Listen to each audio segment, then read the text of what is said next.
Hello and welcome. As the fresh US Iran escalation unfolds and concerns around the Strait of Hormuz mount, oil prices surge and stock markets remain volatile. What does this mean for India? We have senior economist Mitali Nikore joining us to decode exactly that. Mitali, thank you for your time.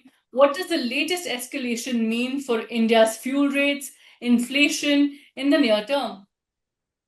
So, Sakshi, I think when we look at the way the government of India has managed this situation, it has managed to protect the economy and the pass through of fuel prices into inflation quite pragmatically.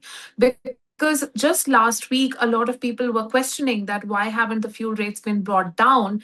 And the ministry said that they will take a wait and watch approach. And we are now seeing that they've been proven right because fuel prices have escalated again and the global prices climbing up.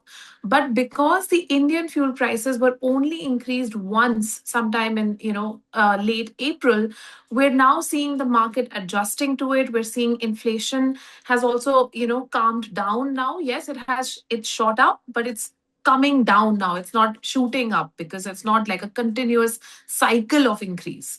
So we're starting to see very pragmatic management of the retail fuel prices by the government, even as the global Brent crude keeps fluctuating. All right, but Mitali, in the long run, is India better prepared than when the West Asia conflict first began and the previous oil shocks that the world has witnessed? Absolutely, Sakshi. There's no doubt about it because the management is being done on both sides, at the demand side and the supply side. So, when we look at the supply side, nearly half of our imports of crude came from Russia in June. And, we're looking at diversifying away from just one market to many different, suppliers. And we have long term agreements signed now with several countries in Latin America as well as in Africa.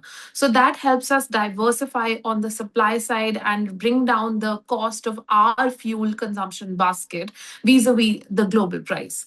And on the other hand, at the demand side, we've seen the Delhi EV policy came out last week. We've seen that the ethanol blending program has been rolled out nationwide. We're also seeing the rooftop solar program taking off nationwide. So a lot of industrial fuel and industrial energy also coming from renewable sources. Slowly but surely, that transition is taking place. So on both sides, I think we're much better prepared now. All right, India is much better prepared. Thank you so much for decoding that for our viewers. Thank you for your time.